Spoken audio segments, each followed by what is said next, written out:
I would say the last 48 hours has been very difficult for a lot of people. It's been tough, and we sympathize with this whole situation, all the parties involved, this young woman, what she went through. You really feel bad for that whole situation, and ultimately this is a legal situation. We don't know all the facts, and that's what makes it hard. But at this time, we just think it's the best move for everyone to move on from Matt and let him take care of this situation and focus on that. And so we're going to part ways there. I know it's a question of when did we hear this, or what was the timeline. Late July, from her representative, spoke to Catherine and laid out some of the things that they were accusing Matt and others of. And at that time, our process, we tried to be thorough and thoughtful, and not rush to judgment. And I would say it's not easy. You're trying to put facts around a legal situation, sometimes with limited information. And so, ultimately that's where we're at today with the decision. I hope you understand. I know you've got a lot of questions for me and or Sean, but with it being a legal situation, I hope you respect that there's certain things that we won't be able to discuss. Why did you feel at this time was the appropriate time to move on from Matt? Just ultimately, we thought it was best for everybody, just for Matt to be able to. It's a very serious situation, Heather, and with the serious nature of allegations, and we just can't. We don't have the means to put all the facts together, and there's multiple versions of what happened, and he's a football coach, I'm a GM. Like we don't have access to everything, and so that's more important than playing football. And so we want Matt to focus on that. And the accuser's attorney said that you guys never asked for a statement from his client. Is that true? Catherine spoke to him and got some of these things. I think it sounded like he expected her to return a call after that. Her understanding was she heard what he had to say, and that's when we began our process.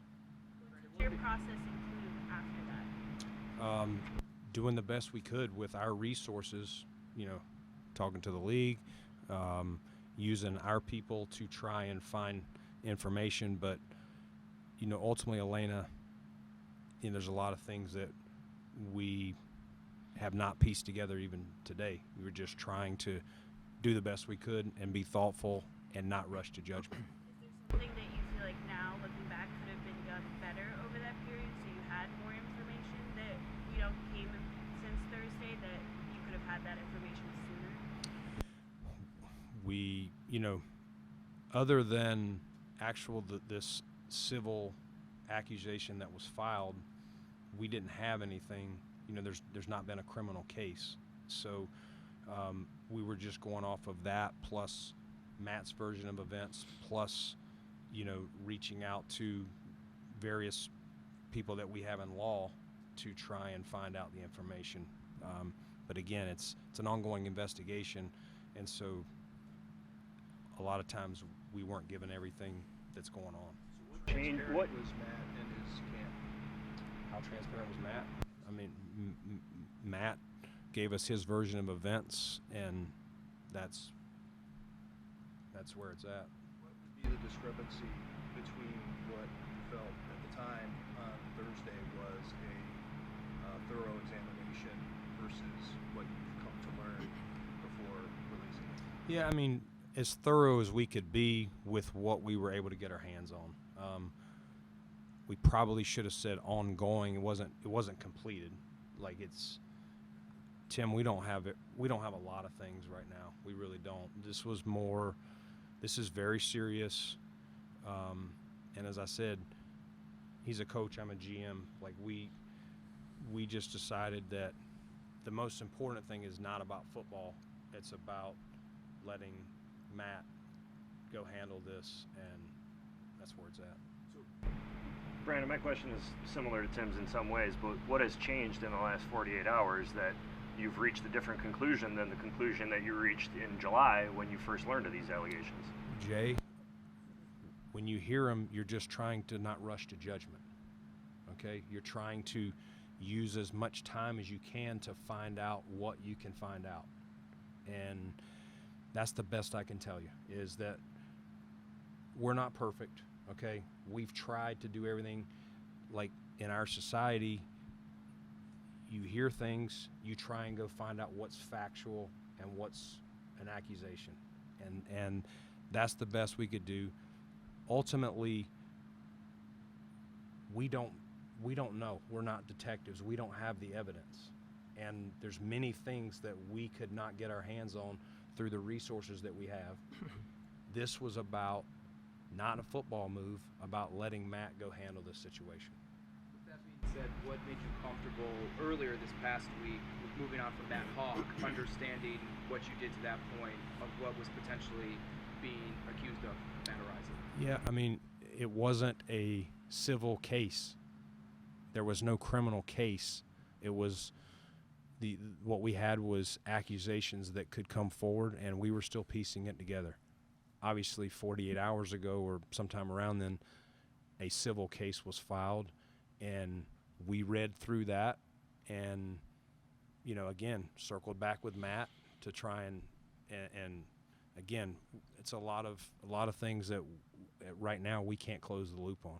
So do you feel like Matt Araiza, do you feel like there was information that he withheld or information that he wasn't being forthcoming about? Like, I guess what I'm getting at is how much new information between when you first heard about this, when you first talked to Matt Araiza, and now, where's that gap? Like, how much more new information has there been to come to this conclusion? I mean, there was more than what we originally got from Catherine from her conversation, and it was detailed out in that whatever 11-page deal, but nothing changed from Matt's version of what he says transpired. But this again, Heather, was back to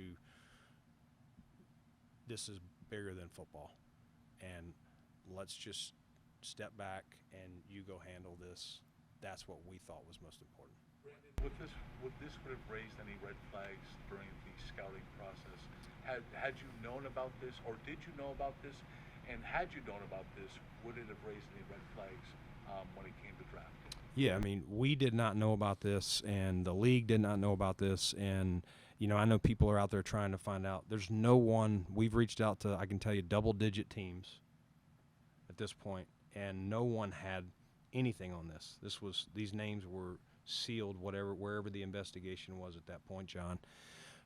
Yes, if we had this, and we get things like this from guys, you know how important the character and the culture is to Sean and me, and anything that would have been lingering, that would have been off our board. You guys' plan is continue investigating to try to learn the facts, or since he's no longer with the team, is that not in the plans? We're just going to let the legal process play out, and that's really where it's at. When was the decision made to move on from him, and versus maybe contractual things that had to be settled, to sort through, whether it be with the Players Association or whatever? You know, Sean and I have been meeting with multiple people ever since, I don't know how he coached the game. Like, I mean, it was, he did a heck of a job being able to stand up there and do that.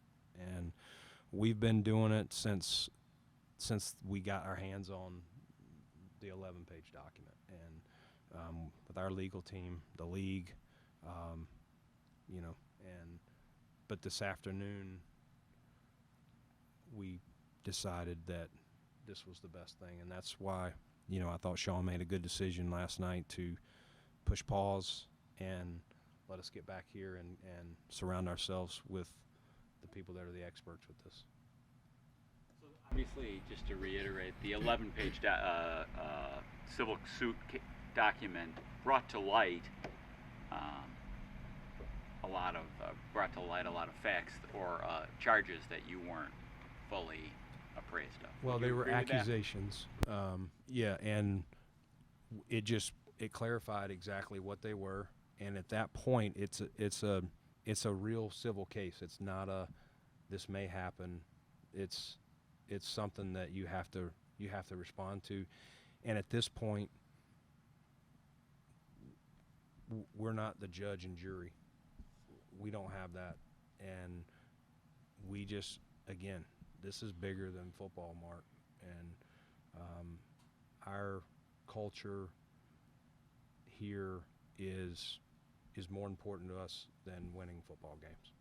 On that note, Sean, I talked to Mike in the locker room, and he mentioned high character organization. We pride ourselves on culture. Did you hear from players at all about this, or what was maybe the conversations you would have with the players about this? Yeah, I respect where you're coming from on that, Sal. It's, I have a lot of trust in the players that we have here and the veteran players that have been with us, Micah being one of them. That said, this was, I think it was important to try and separate a little bit of that, obviously factor that in, but this has to be what we feel is the right thing. And in respect to them, they don't know, some of the things that were going on here. So, as Brandon said, we've tried to sort through a lot of information. It's ongoing, and I think that's, to me, been one of the harder parts of this, is that it's ongoing, and information continues to flow, it seems. And so I understand where you're coming from. Yes, I have a lot of faith and trust in those guys, but at the same time, we had to make sure this was a separate situation here.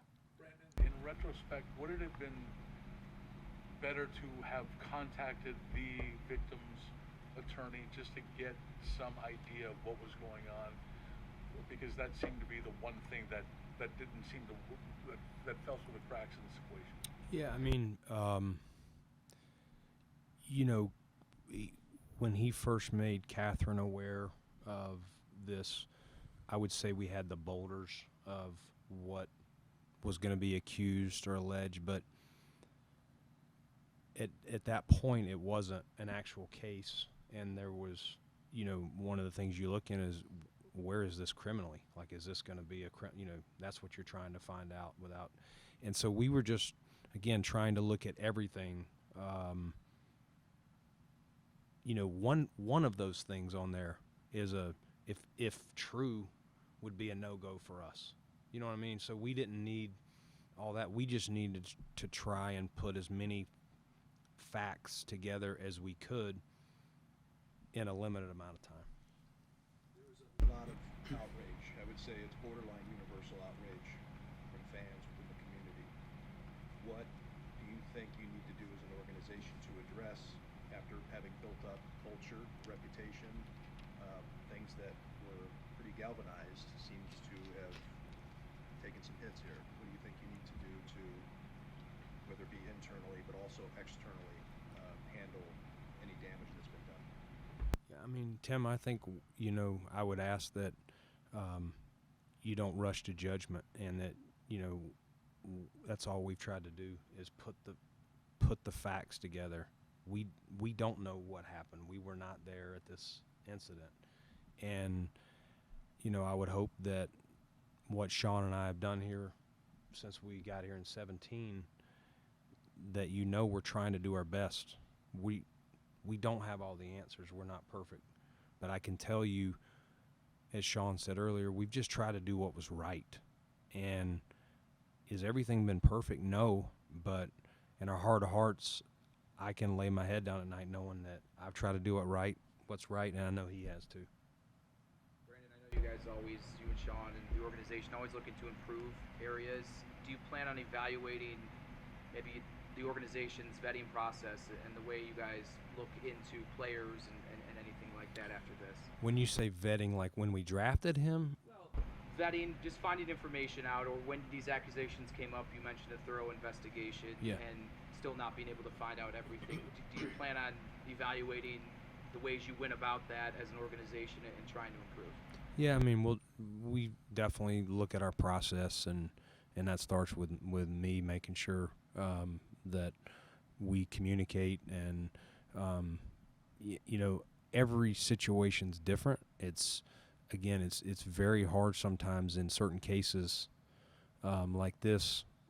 You know, if you're involving someone who was supposedly a minor at the time, of getting actual information. So all we were trying to do was use our resources in the time we had, to put the pieces together to find out what happened. And Matt was very aware, if anything, was not, on the up and up during our process, that we would remove him. And, but once this became a civil case 2 days ago, it was very serious of nature, and we felt it was in Matt's best interest. So along those lines, if a civil lawsuit was never filed, would he still be on the team? We were still digging, so potentially. I mean, I don't. Jay, all we were doing is trying to find the facts, and until a lawsuit's filed, there was nothing out there other than a potential accusation. There was no criminal case, so that's what we were doing. Well, there is an ongoing criminal investigation. Yes.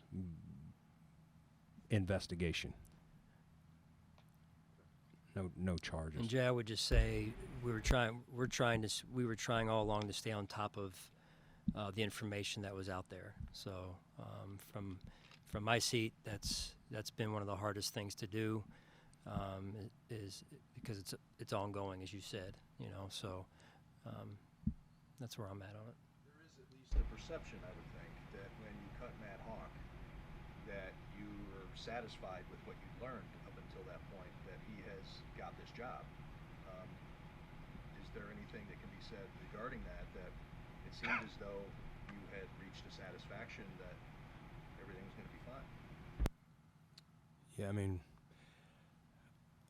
that's a tough one, Tim. You can second guess, whether that was the right move, and we'll definitely look at that going forward if this situation or a similar situation happens. What's the obligation of any player / his agent in a process like this? Obviously, we're talking about Matt Araiza, but he knew there was an investigation. His agent should have known there was an investigation. Nobody told you about this, apparently.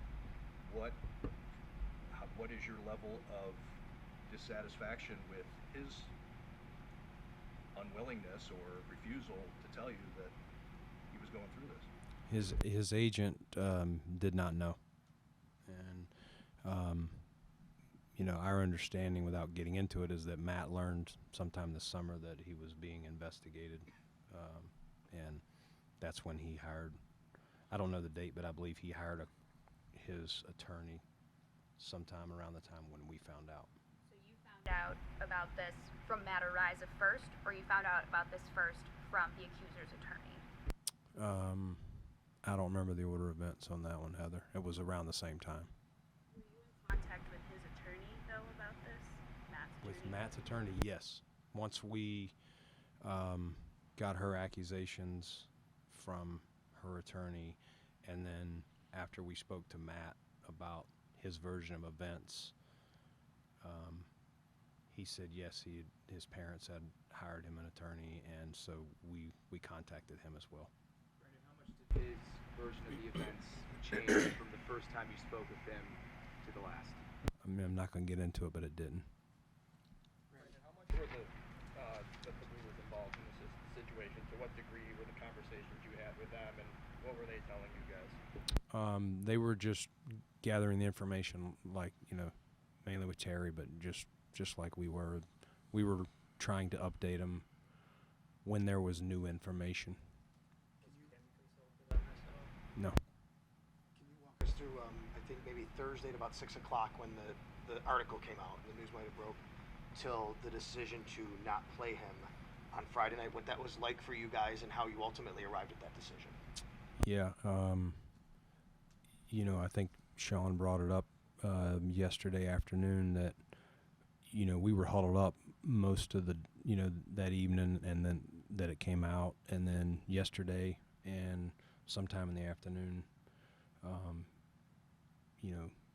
Sean brought that up, and I thought it was spot on. Is there any plan from the organization to reach out again to the accuser's attorney or to her to discuss this further? I think I know the NFL is doing their part, so we'll follow their lead. It's a little bit of a different situation for them because it happened when he was not in the NFL, and so that was part of the roadblock too. But I think they're looking into it at this point now that it is a civil case, and we'll take their lead. I would say, if I could, Tim, that I think you asked that question, that please understand that we are sympathetic to all involved. I think that is important. And so, yeah. Involved, sympathetic to Matt yesterday. You said sending your prayers out to him. What was that? I mean, not saying what the conversation was like, but how did he take it? Yeah, obviously he's going through it right now. I mean, it's, he's got a lot going on, and he seemed to understand. And I think when we spoke again this morning, that he agreed that was probably the best thing. And, I appreciate him understanding. And, obviously an important decision, and one that I felt like was the right approach at the time. Understanding that one phone call took place with the accuser's attorney, not with you guys, with your representation, why do you feel like that there wasn't more conversations during the process when you're trying to find out more information, reaching out to the accuser's representation as part of that process? Why do you think there weren't more conversations between you guys and them? Well, we had the boulders of it, of what was being accused, and as I said, if any of those boulders, if we were able to piece together were accurate, our decision was simple, to move on from Matt. And so we were using the resources that we had to try and find any answers that we could. And again, it was very hard. I mean, I don't know that any more conversations with him would have changed anything. Because that was those accusations. We were just trying to get the facts. Had the boulders. Why weren't her words, her accusations enough for you? We were trying not to rush to judgment, and obviously Matt's version was different.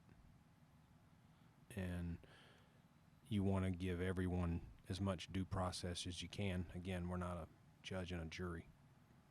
We saw how emotional. But I would say, Matt, we did take those very seriously, and I want everyone to understand that that's a serious deal right there. So I'm sorry. We saw how emotional Sean was yesterday, and you even credited him for just getting through the game. How much has these 2 days shaken the team as a whole, and how do you come out of something like this? I mean, I think our culture that we rally around, and culture handles adversity, and it'll just be day by day, John. It's not easy. It's hard. We're going to do the best we can do. How much impact in the reading in the civil suit, especially the portions that were allegedly recorded with police listening in, and to see Matt Araiza's actual direct quotes in which he admits having sex with whether he knew she was 17 or not, and how much impact did that have in your decision to actually see? I mean, like, maybe that's not one of the boulders, maybe that's one of the things that you see that. I think, Tim, we considered everything. It's one of those, not getting into the specifics of it. It's just, ultimately, with the seriousness of the whole deal, we thought it was best for Matt to move on. You've mentioned that there are things that you can't address because of an ongoing investigation. Is that on the advice of attorneys for the team, or is that just your personal decision, or both of your personal decisions? No, I think it's the team. It's a legal situation, and we don't. So you've been advised by whether it's attorneys for the Bills that there are certain things that you shouldn't address? Yes. Thank you. All right, thanks.